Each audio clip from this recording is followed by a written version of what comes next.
하도람의 짬 설교.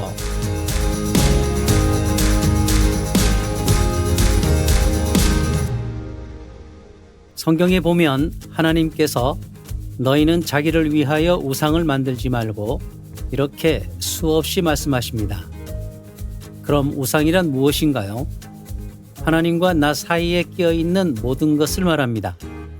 우리가 하나님과 친밀한 관계를 유지하기 위해서는 하나님과 나 사이에 끼어들어 있는 것이 무엇인지 잘 파악하고 있어야 하죠. 성도들이 신앙의 삶을 사는 데 있어서 가장 민감하게 파악하고 있어야 할 것이 바로 율법과 율법주의입니다. 그런데 율법주의 하면 용어 자체로도 좀 고리타분하고 답답한 느낌을 받죠. 하지만 이 두 가지를 잘 정리해 놓지 못하면 나도 모르는 사이에 나의 신앙이 하나님이 아닌 우상을 섬기는 실수를 하게 되기 쉽다는 것입니다. 그래서 이 시간에는 아주 쉽고 시원하게 율법과 율법주의의 차이를 살펴보고 이해할 수 있도록 만들어 드리겠습니다.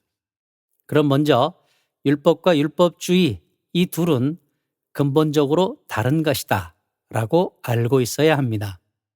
한마디로 말하면 율법은 하나님께로부터 나온 선한 것이고 율법주의는 사탄으로부터 나온 악한 것이다. 자, 말씀을 볼까요?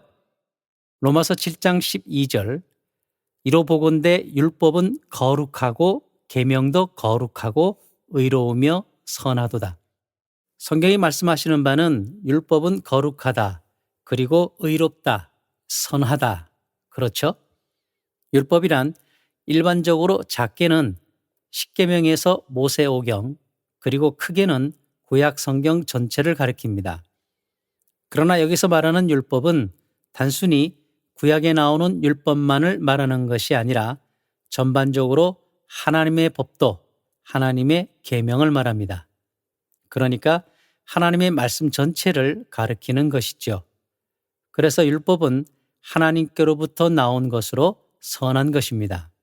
그것은 또한 거룩한 것이고 의로운 것입니다. 그렇다면 율법이 우리에게 주어진 목적이 무엇일까요? 율법은 성도들이 그것을 잘 지킴으로 해서 하나님의 의에 이르게 하기 위함이다? 그런가요? 아니죠. 절대 아닙니다. 구약에 보면 하나님께서는 이스라엘 백성들에게 율법을 먼저 주시고 그들이 그 율법을 잘 지켰을 때 그 대가로 그들을 구원하신 것이 아니었습니다. 하나님은 하나님의 은혜로 그들을 먼저 구원하셨습니다. 그들을 먼저 하나님의 백성으로 삼으시고 그들과 언약을 맺으셨지요. 그리고 난 다음에 그들에게 언약의 백성으로서의 규범으로 율법을 주셨습니다. 구원과 은혜가 먼저이고 율법이 나중이라는 것입니다. 율법은 어느 때에도 하나님의 은혜나 의를 얻기 위한 수단으로 주어지지 않았습니다. 그러므로 율법을 통해 하나님의 은혜를, 복을 얻기 위한 수단으로 여기면 그것이 율법주의가 되는 것입니다. 우리가 분명하게 알아야 할 것은 율법주의는 심각한 결과를 초래하는데 율법주의는 우리를 하나님의 은혜에서 끊어지게 만듭니다. 더 나아가 우리를 율법의 저주 아래 놓이게 만들죠. 갈라디아서 3장 10절입니다. 무릇 율법 행위에 속한 자들은 저주 아래 있나니 기록된 바 누구든지 율법책에 기록된 대로 모든 일을 항상 행하지 아니하는 자는 저주 아래 있는 자라 하였습니다. 잘 들으셔야 합니다. 말씀을 보세요. 여기에서 율법 행위에 속한 자들이란 하나님의 은혜를 얻기 위한 조건으로 자기의 행실을 통해 하나님의 율법 혹은 하나님의 말씀을 지키는 것에 몰두하는 자들을 말합니다. 이들은 안타깝지만 하나님의 저주 아래 놓이게 됩니다. 왜냐하면 이들에게 적용되는 조건 중 중요한 두 단어는 모든 일과 항상이라는 단어로 하나님의 수많은 계명 중 단 한 가지, 일생에 단 한 번만 어겨도 죄인이 되기 때문입니다. 죄인의 결과는 무엇이죠? 영원한 멸망에 빠지는 것이죠. 그래서 율법을 지키는 것에 의지하는 자들은 모든 하나님의 말씀을 항상 지켜야만 합니다. 하나의 계명을 한 번만 어겨도 안 됩니다. 그렇게 되면 그는 죄인이 되기 때문에 율법에 전전긍긍한 삶을 살아갈 수밖에 없습니다. 이것은 일반적인 사회에서도 마찬가지죠. 평생 동안 다른 사람에게 욕 한마디 해본 적이 없는 어떤 사람이 단 한 번 다른 사람의 물건을 훔쳤다면 그는 절도죄를 범한 것이요 그에 대한 처벌을 받습니다.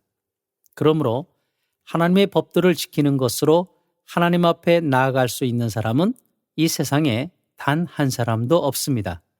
그러한 노력은 저주로 이르는 길입니다.